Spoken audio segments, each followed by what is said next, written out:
Hi there, part 4 of my do-it-yourself gaming console.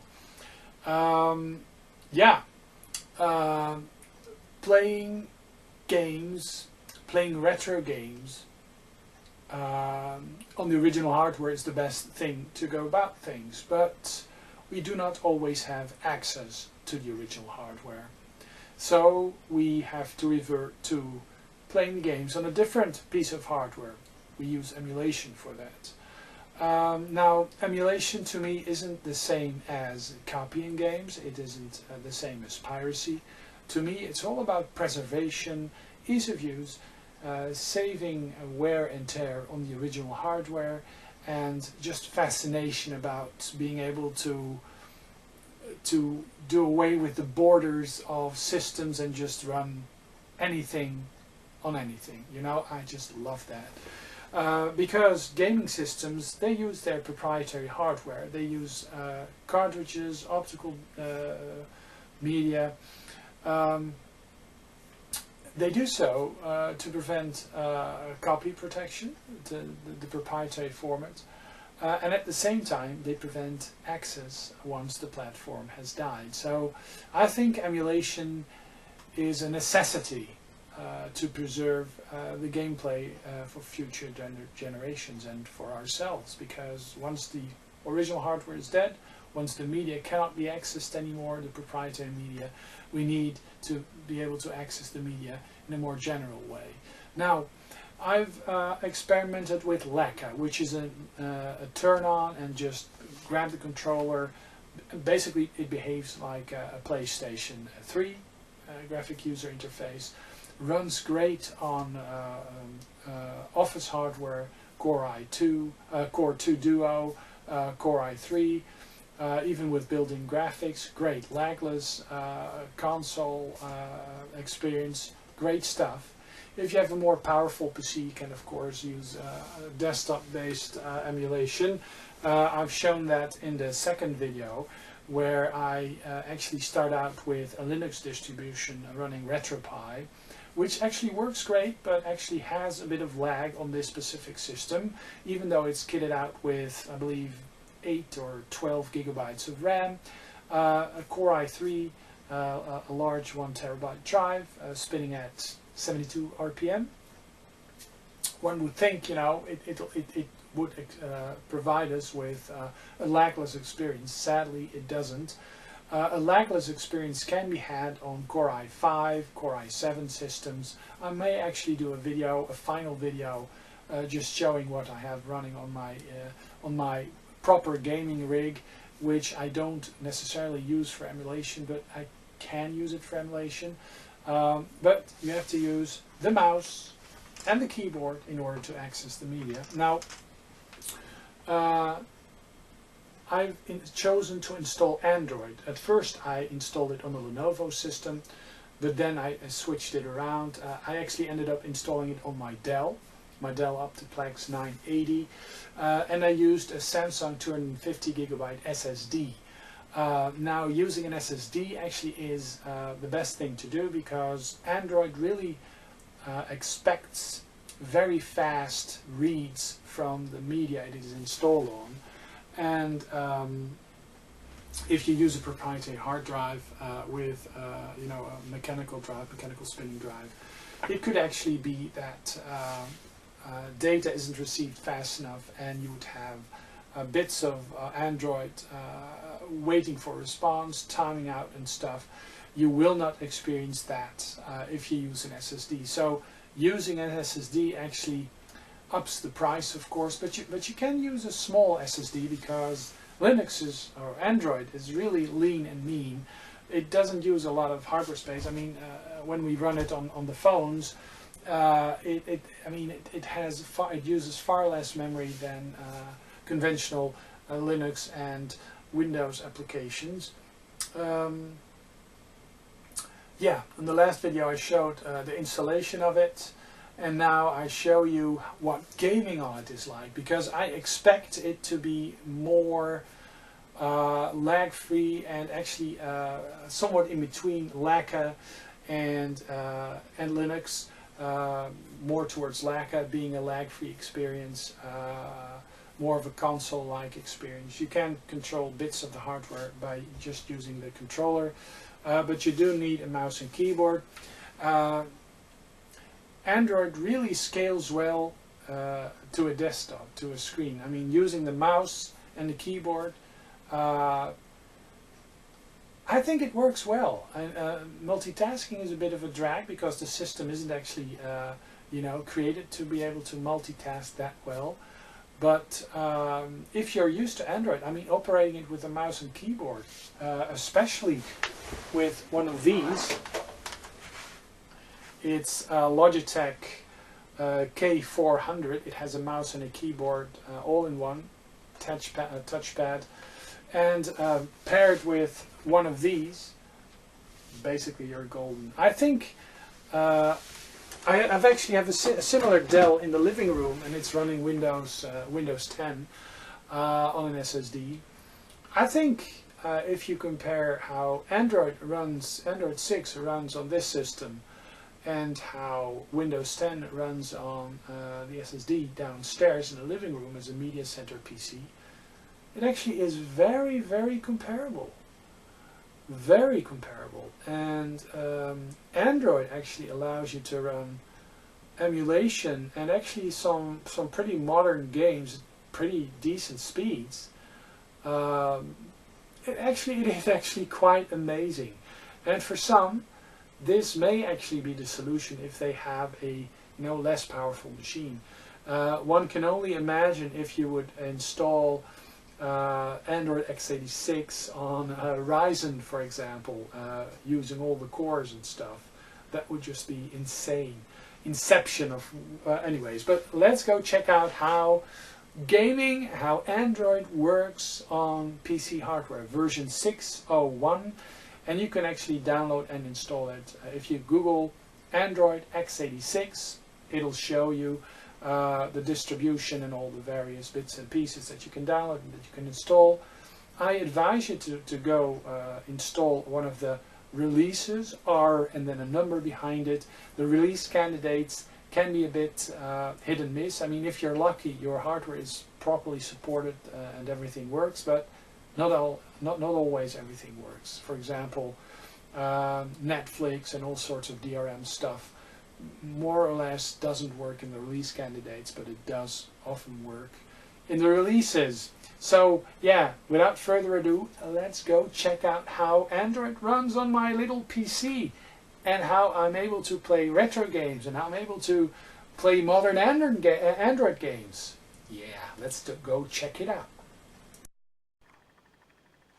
Okay, so let's turn on the system. Whoops. So this is the same Dell Optiplex running Android. I'm using this keyboard with it. It's the K400, I'm not sure if you can see, K400 multimedia keyboard, and I'm using this controller. I did install it on this hard drive, which is a 250 gigabyte regular SSD or regular serial auto hard drive, but I had also laying around a 250 gigabyte SSD from Samsung, which I tried, and this actually is a replacement of my Xbox. Now, if you look over here, there's actually a screensaver on my PC that is using the Matrix, and this is actually the little PC that I'm running it all on, which, well, it's not too clear, but yeah, it's a small form factor desktop, and this is my Android device. Okay, yeah, I'm pulling a shift. It's actually been quite a long period of time that I managed to record this in a row. No, but yeah, what you see here is the same system that is running Lakka.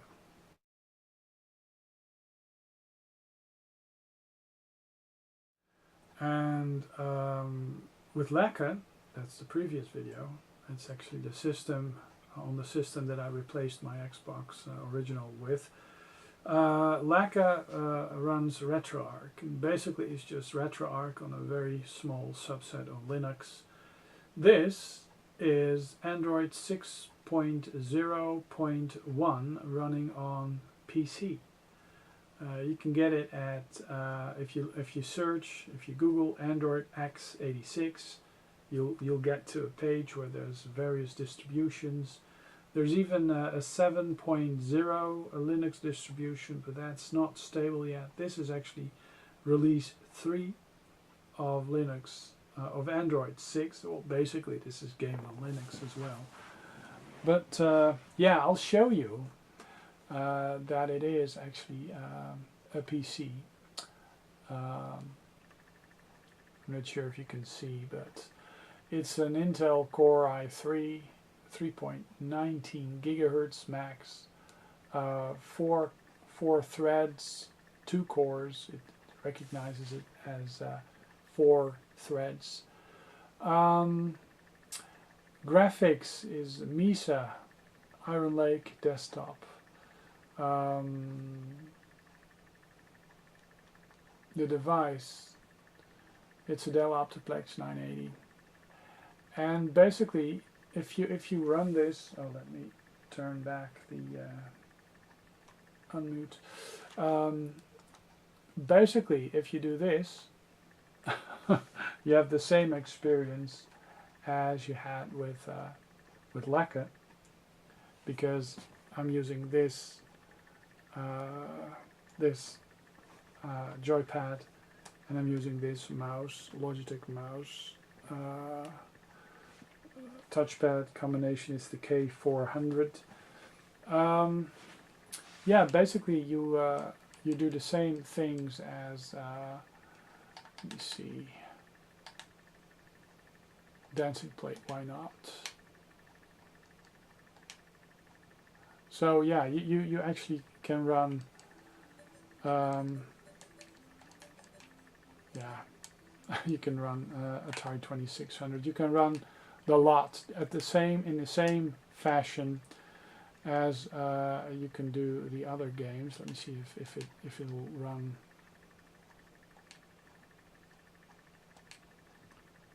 Yeah, Android gamepad not configured. It says Android gamepad not configured.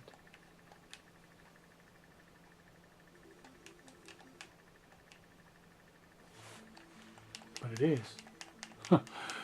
So it's really weird. It says, I guess configuration files and stuff need to be altered. So Lakka is fully configured. If you just run RetroArch, if you install RetroArch on Android, you basically have to do some of the configuring yourself. But once you've got it going, you basically have a similar experience.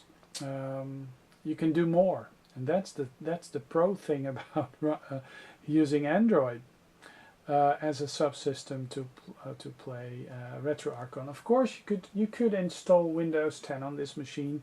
It ran Windows 7, so probably using Windows 10 RetroArch or other emulators will actually perhaps offer the best experience.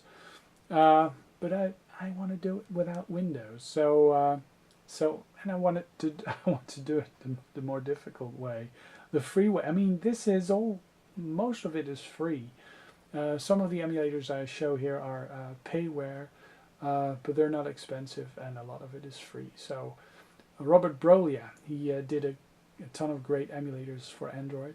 2600 emulation, Game Boy Advance, Game Boy Color, PC Engine, TurboGrafx 16, NES, SNES, Mega Drive, Genesis, Neo Geo Pocket, and he also did a Commodore 64 emulator. He did MSX. He did an MSX emulator. Yeah, sure. Load game. Let me see if I can go to ROMs and MSX and then go to endogenous. So it uses an open source MSX BIOS, and that's good enough to run most software on. Now, let me see, if you go back, what you want to do with these emulators is actually do this, video, and do the non-interpolation, because then they're just a tad more snappier. So a lot of the emulators that you find on Windows, MAME, Final Burn, Alpha, Neo Geo, that's also an emulator by Robert Brolia. PlayStation Portable, PlayStation 1. No, go to GUI. The cool thing is that they're all very easy to use. You just click one of the games and you get to control them with this.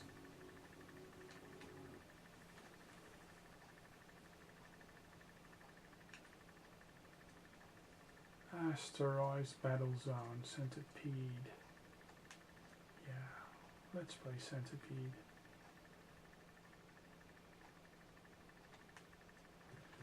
Now there's so many there's so many ways you get to play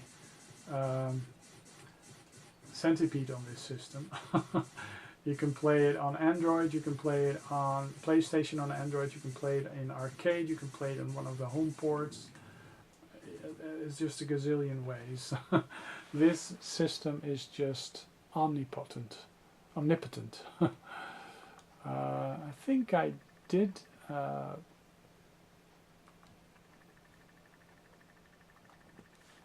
play Commodore 64 game. Yep.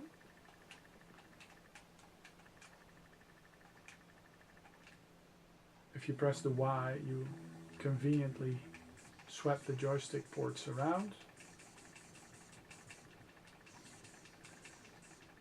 Now this is using that bilinear filtering. Just gives it a bit of a washed over feel. Makes it a tad slower. It doesn't matter that much with the Commodore 64. That's actually very snappy. But yeah, you get to use all those systems. Apple, TRS-80, I'm not sure what. Anyways, I need to check it out, but yeah. Of course, you can do other stuff. You can run Netflix. This actually supports Netflix. I'm not gonna run it, but it does support it. You do need to download a special version of the Netflix. If you use Netflix from the Play Store, it says it's not compatible, but it relocates you to the Netflix, one of the Netflix web pages, and you can actually download a version that's actually intended for Android 4.4, but it actually works on this as well. So YouTube works, that works just great, and yeah, playing a video is very, very easy to do. You just, my channel, my videos.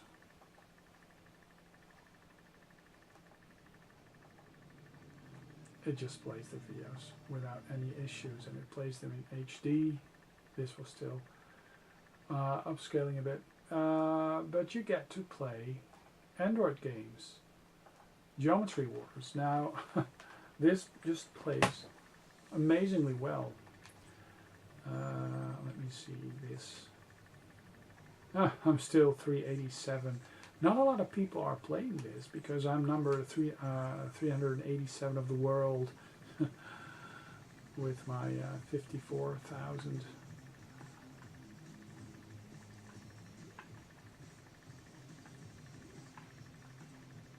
But yeah, using the both analog sticks, you can just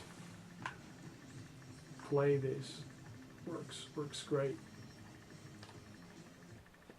So basically, with this Android system, oh, you also get to control the cursor, and if you press A, it'll open up the machine you want to select.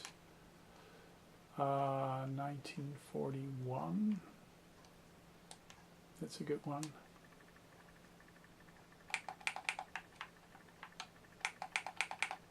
Not sure if I configured coins. I don't think I did. Well, you can just do this.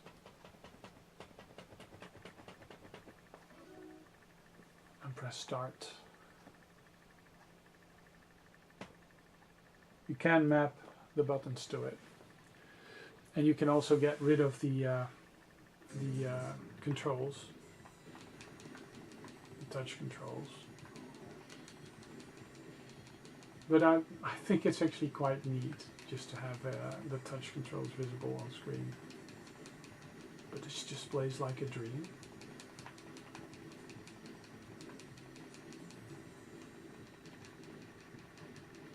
Oops.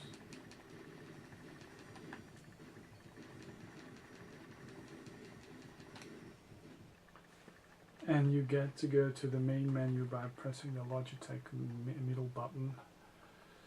Now, let me see. Soul Calibur, that's also a great game. Soul Calibur, that's also a game that runs pretty well. It has native support for the gamepad. So, I mean, if you are so inclined to just have some very easy to use graphic and mouse controlled, gamepad controlled RetroGaming system, even with a lowly Core i3 system with 4 gigabytes, you can actually have, this actually will run with the inbuilt graphics also. But this actually looks a lot better than and it's in 1080p, it looks a lot better than my, my Dreamcast port of the game. And here again, if you press the center button, you just exit. Now, some will actually cause lag, others will... Oh, this expandable rearmed. That's actually a wonderful port of expandable Millennium Soldiers. I believe a lot of the ports come with tank controls, even the port on Windows. Basically, this is a dual stick shooter, much in the likes of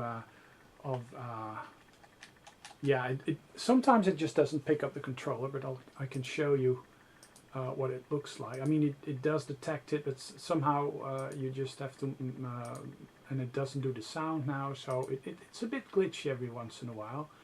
But yeah, you basically run around, shoot, and now of course it's set to the controller that it detects, but it just doesn't interface with, which is weird. But a very good game, and it runs very well. Yeah, here you can actually see the games that I've installed. I've had many different Android tablets over the years. I purchased quite a bit of software. A lot of these games are actually a lot cheaper than their big screen, full screen, full system counterparts. But once you've played them on this screen, it actually works very, very well.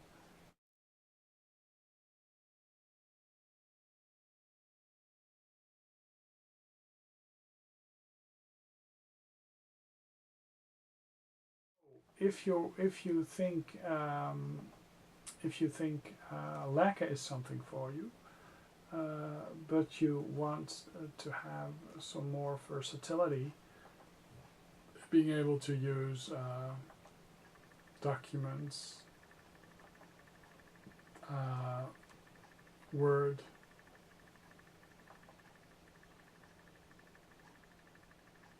or anything else, yeah, you might actually consider installing Android on this system. You could, of course, like I told you before, install Windows 10 with RetroArch. You probably will have a similar experience, but there may be a bit more overhead. The system is really snappy when it runs Android, but Windows 10 is actually quite snappy as well, but it is Windows 10. And it's just an amazing piece of kit. And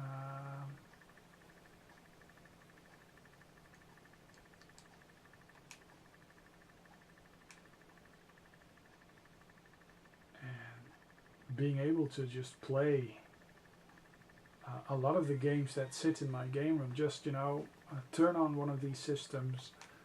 Let me see. Continue.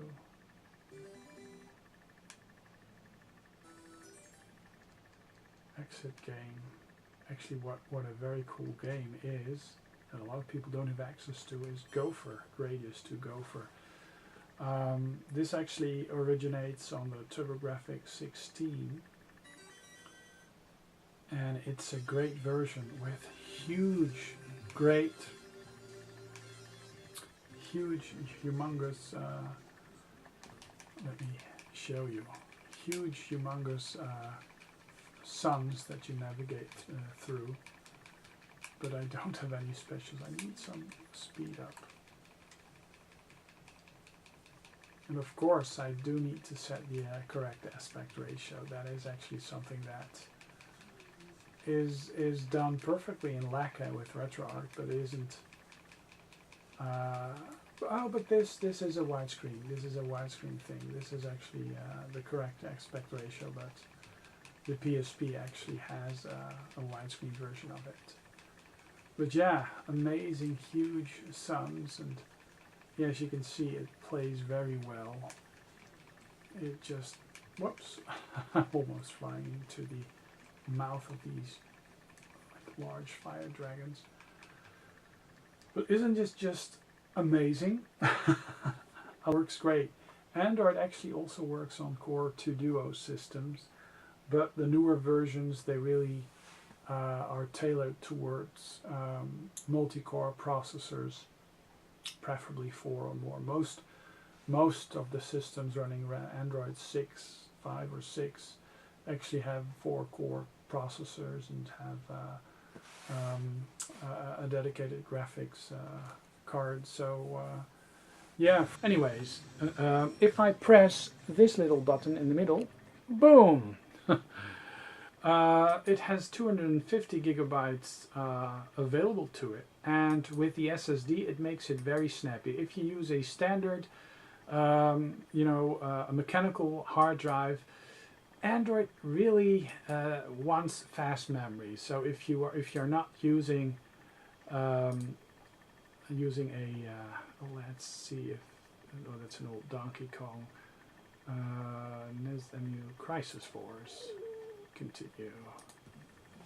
So yeah, I mean it really runs well. It seems that if you don't put any filters on top, then it actually works best. Then there's actually no lag.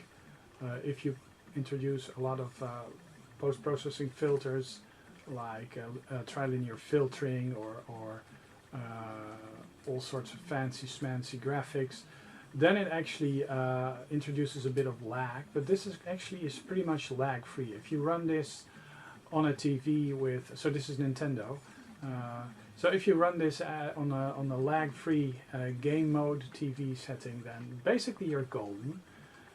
Why am I using this PC, this Core i3? Well, actually it beats my Raspberry Pi, and it also beats my, yeah, I'm falling in love with that system again. I'm not sure if you can see.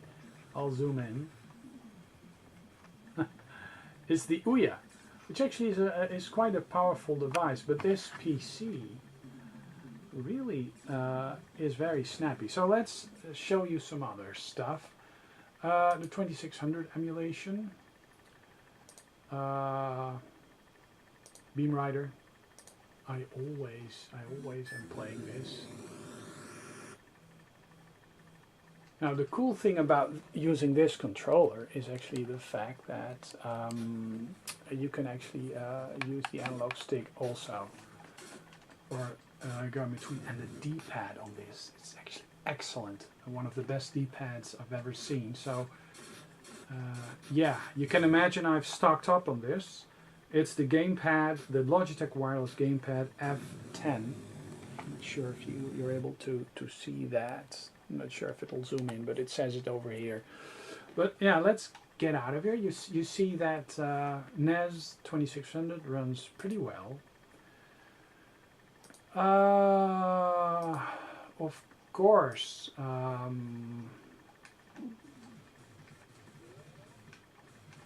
now of course I'm trying to run this and it actually stutters like crazy, which is actually quite weird. But it may be down to the fact that actually there's just too much stuff going on in memory. Let's see how it works. Yeah, so you really have to exit a lot of the extra games. You really have to exit those, offload them off the memory, which is actually a tip that works well with Android tablets as well, especially the cheap ones. Basically make sure that you actually unload the software that you've been running from the memory, because it'll just clog up the system and make it less responsive. As you can see, my system went from very laggy and stuttery to just spot on perfect. This software, actually, these emulators, they're by Robert Brolia, which is an excellent emulator. Let me see, games. What emulator was this? Game Boy Color, I believe, right? Let me see. Oh, Game Boy Advance, okay. So let's go to games, Game Boy Advance, Crazy Racers. Now this, I mean, as long as you just continue to offload the games, it'll run great.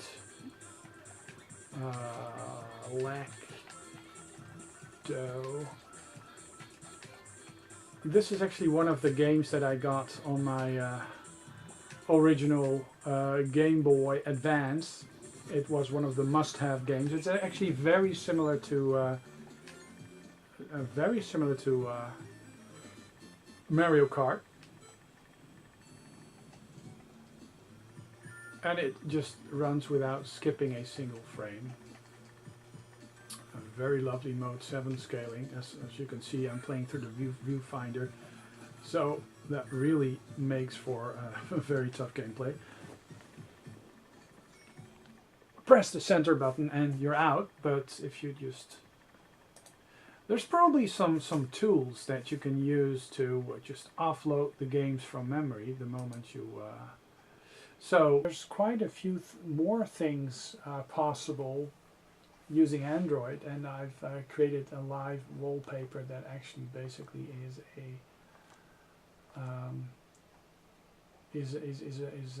a matrix live wallpaper. But yeah, you get to check out the news, do movie playback. Netflix works on this release. YouTube, YouTube Gaming, Twitch. Actually, quite a few things that also work on your PC. Actually, the tablet versions actually work quite well with the mouse and keyboard. Now there's some synth software, some media editing, video editing and media editing, web browsing, social media.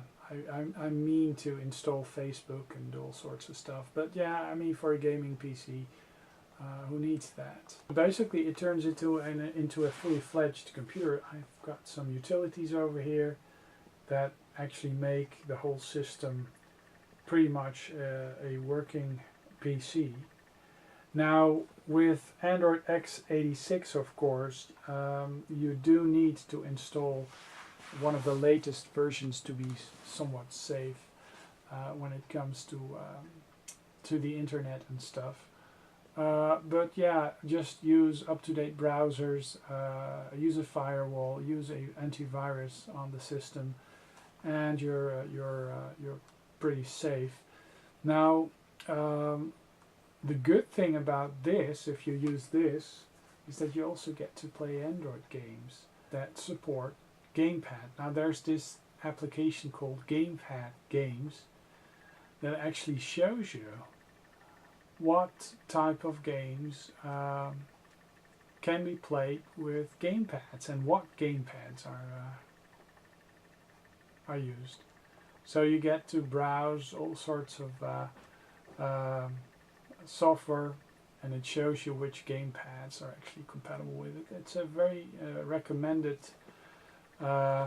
very recommended thing. Of course, this is a PC running Android 86, but this also, of course, works great with TV sticks. I've done some videos of TV sticks running a similar setup. Did those a couple of years ago. They're in my Play Android, Play Linux playlist, so you can go check them out. Yeah, but the cool thing is that you get to browse the web and you get to do basic computer tasks. Sonic 1. This is a great port done by the same dude that actually Christian Whitehead that's actually doing the Sonic Mania. And this is a very cool reimagined, reprogrammed version of Sonic. It really is an homage to the original Sonic. Nope. I just want to play. No save mode. Sonic. Now this system with its built-in graphics is actually excellent for a lot of the Android games that you want to run on it.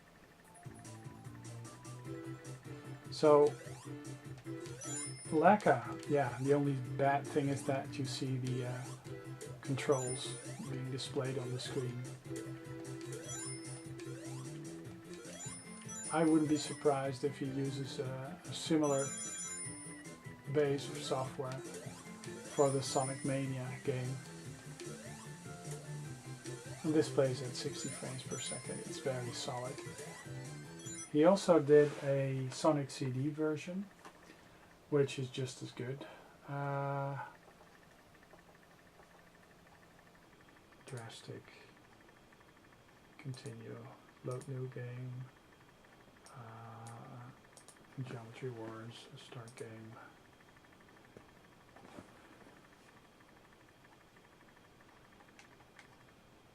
And I believe I've mapped the game controls properly, so I can actually play this as a dual stick shooter.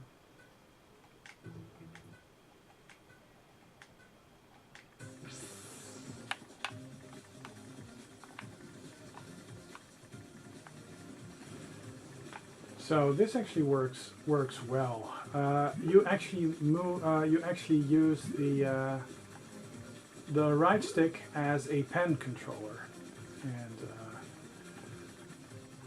it makes it into a perfectly playable, very well to control DS gaming system. And this version of Geometry Wars is actually very nice. The version on the Wii, it's also called Galaxies, I believe, Geometry Wars Galaxies and stuff. It basically has the same gameplay. You have to pick up geomes, apart from just destroying all the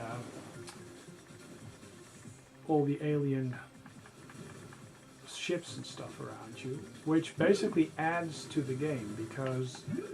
I believe it creates a multiplier, so you basically it improves your scoring. And if you don't, you miss out, and it just becomes very, very difficult. Now I do have a couple of those blast bombs, but yeah, and as you can see, the emulator, and it's running on a virtual machine. Basically, all these Android games are Java applications that run in a virtual machine.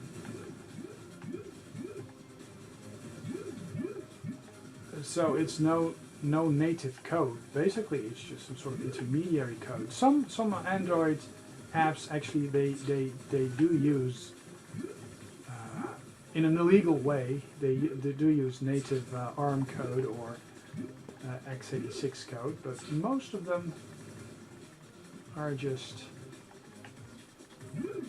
And basically these orbs, these red orbs, you really have to get rid of those, because they will fill up your screen with all sorts of fast-moving baddies. You won't be able to escape from it.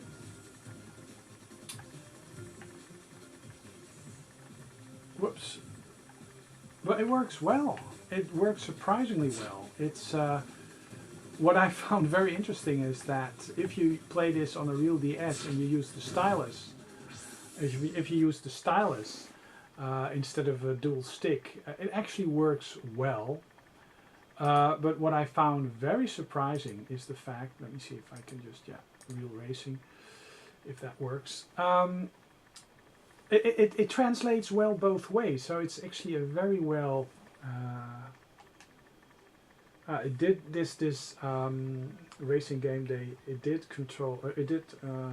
hook up to my Logitech controller natively, and I'm quite curious whether or not I'll be able to actually go race.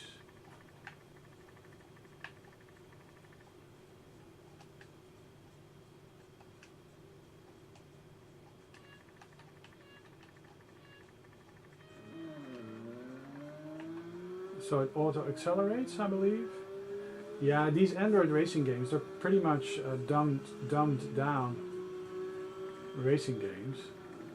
I mean, it auto-accelerates, it auto-brakes. But you can set it to different...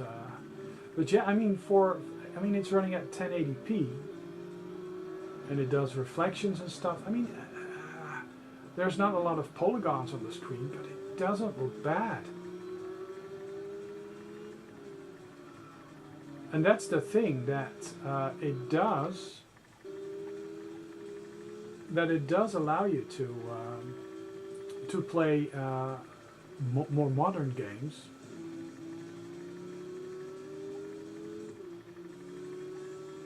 Whilst at the same time give you access to retro games. So in a way, this does replace my Xbox, my original Xbox, without the ability to play original Xbox games, but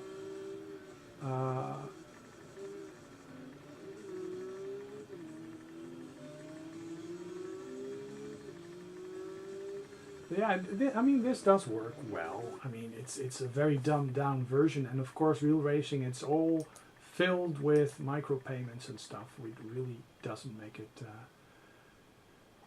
But let me see, Grand Theft Auto Vice City. I'm not sure if it'll run on this system. For quite a few people, it may actually be, turn this PC into a Rockstar game series. But press a button to continue. Does seem to recognize it. Just start the game, new game. I believe these are very similar to the PlayStation 2 versions of it.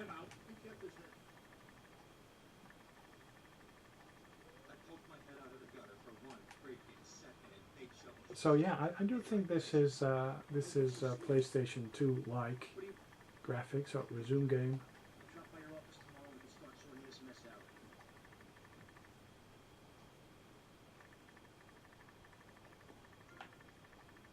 And here you are. It uses the dual stick analog controls. It's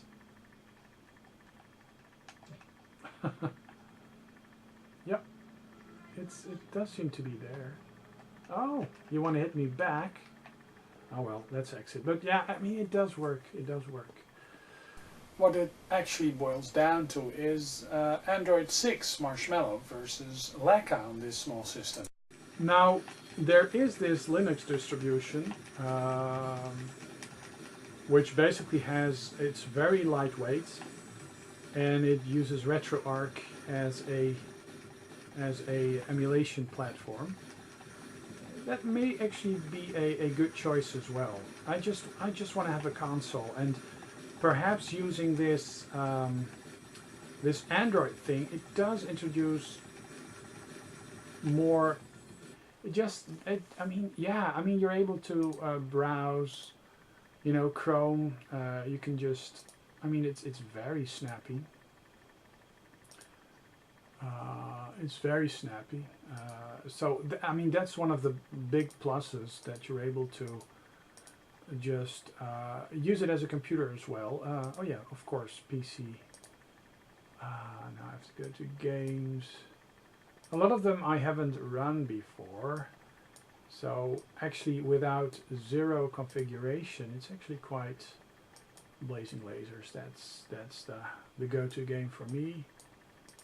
Let me see if I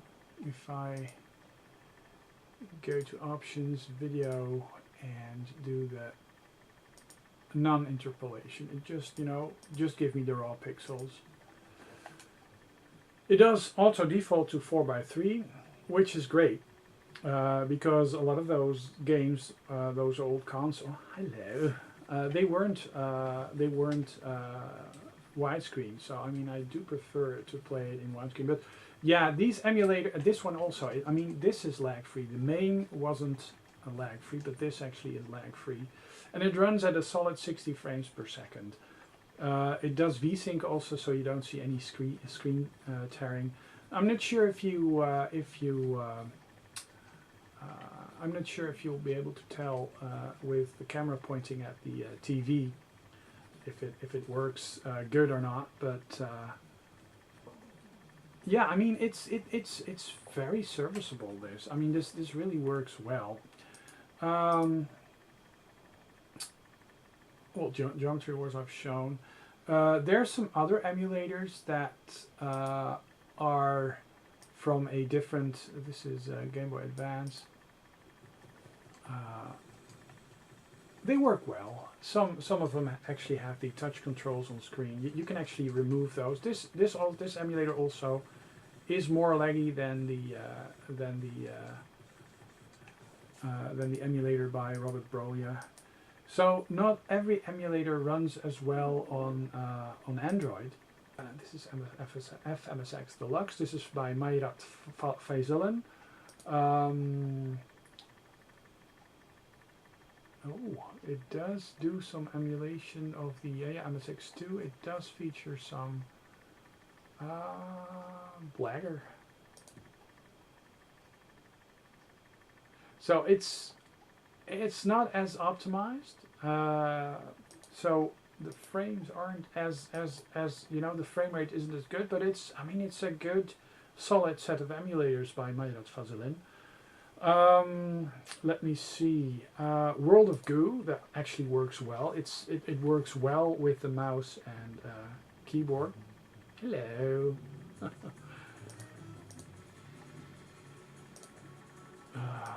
This one, Chapter 1.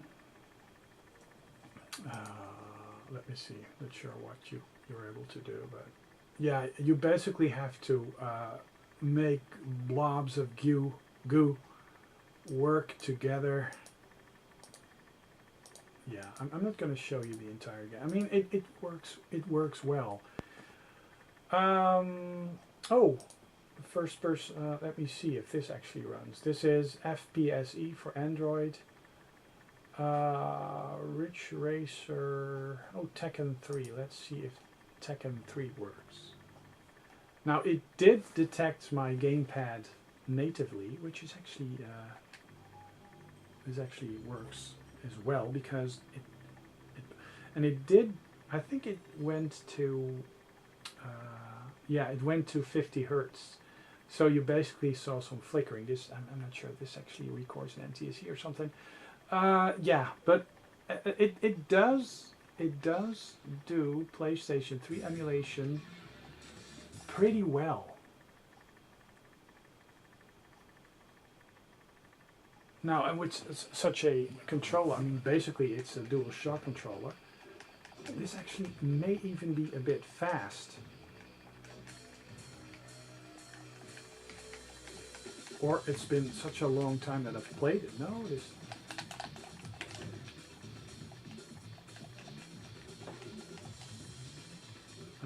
Let me see if I go back.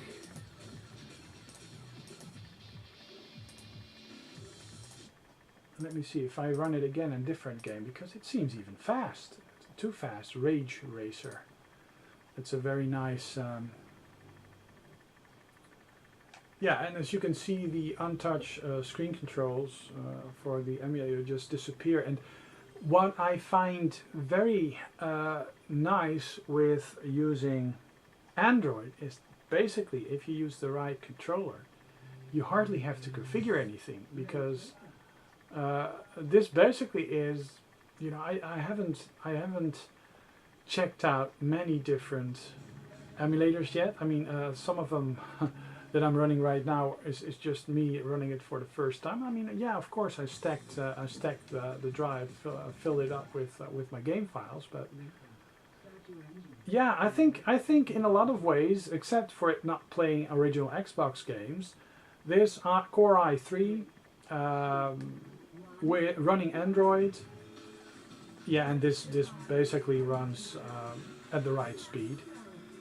I think this is the PAL game, and it does default to widescreen, which it isn't, so it's out of, it doesn't have the correct aspect ratio. But this is a Ridge Racer variant, Rage Racer, which is actually very nice. What else? Robert Broglia's Super Nintendo emulator. Sometimes it's just, yeah, this is Super Lest, another great game, and this actually runs without any lag. So yeah, I mean, this type of thing is also possible on the Raspberry Pi, although it may not always run at a, you know, full 60 frames per second, and this actually does do it. At least Robert's emulators just does it well. So is this a feasible gaming platform? Is this a feasible replacement as a retro gaming box for my dead chipped original Xbox? I believe it is. And yeah, perhaps by using different small Linux retro gaming OSs, or you know, it may actually be even more compatible. But yeah, I've been running PlayStation 16-bit, 32-bit also works. Basically, it's a very similar version of Linux underneath. But yeah, two versions of Linux. So you could actually consider this one of my gaming on Linux videos. Anyways. Oh man, this video has been an utter nightmare to make. It was supposed to be the grand finale of this whole series, but I was pulling a shift the other day, and actually I've been pulling a lot of shifts the past week. At some point in time I actually had one on the Sunday that was 32 hours. It started on Sunday, it was 32 hours. Then on Monday, actually in the evening, I had to do the consecutive shift because one of my colleagues got sick. And then on the Wednesday I actually had another shift, and then on the Thursday I was just so out of it. And then my manager at work said, "Well, Mark, you just have to plan better." Pulling all these shifts for my colleagues that are sick, and actually being the only one with all these colleagues on holiday, being able to pull those shifts. Well, you know. Anyways, that actually resulted in this video being very much spliced together, but I'm hoping that it still is informative and entertaining. I think on the Dell and on the Lenovo, both the Lakka system as well as the Android emulation actually performs just as well. Linux, Ubuntu actually performs less well. The speed is inconsistent. There's all sorts of libraries not being compatible anymore when it updates and stuff. So yeah, I think Android and Lakka provide a more solid experience. I choose Lakka if I want a just turn on and just use the controller console-like experience. If I want to have a more versatility, I want to use different programs, different emulators, have more choice, have more configuration, I might actually turn on the Android installation. Now, if you use Android, use an SSD. If you use these conventional drives, Android really expects a very speedy retrieval of information of the storage, and sometimes a hard drive needs to spin up if it hasn't been used for a while, or there are some seek times, and Android really isn't, the apps aren't really programmed to handle that. They just want a speedy solid state storage solution. So sometimes the applications would momentarily hang, or Android would say, you know, the app is not responsive, do you want to wait, do you want to close it? You actually saw in the installation bit, I actually was installing the installation bit, I was installing it on the 1 terabyte hard drive. Actually, one of the first dialogues, it actually froze and restarted. So you don't have that kind of behavior if you use an SSD. Lakka works great on a regular old hard drive. I installed it on the Lenovo with the NVIDIA card.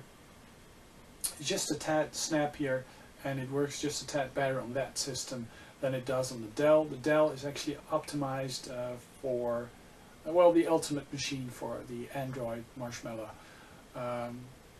release. So yeah, I just am very impressed by both actually, and I think both are actually a very viable, you know, easy to use, non-issue like console-like experience. I mean, parts of the interface can actually be used very well with the controller. If you're using Android, I'm using subfolders and, you know, sub segments in the folders. You can't access those with the joypad, but if you just splash out all the icons and over the screen, you probably will be able to navigate through them and activate them. So you do sort of get a console experience with Android as well. And it works great on gaming handhelds, Android gaming handhelds. So yeah, it does also work very well on an even more powerful PC system running x86 Android. So yeah, both are winners in my regards. Ubuntu Linux works great on a Core i5 and above. That's my experience. I do have, in the study, I have a Core i5 system running Linux, Ubuntu. It's also a gaming and emulation system that I just tinker around with. Also OS experimentation system. I do some virtualization on it and stuff. It uses conventional hard drives, but yeah, it's snappy and fast on there. You also need a fast NVIDIA card and the proprietary NVIDIA drivers. Then it works great using the Intel HD graphics or the NVIDIA 210 card. It's just a bit underpowered. But yeah, that's it. Mark signing off. I'll be back with another video soon. Thanks for watching. Let me know what you think of this video, thought of this video. And I've already been mumbling for almost 6 minutes. Oh man, I just can't shut up, can't I?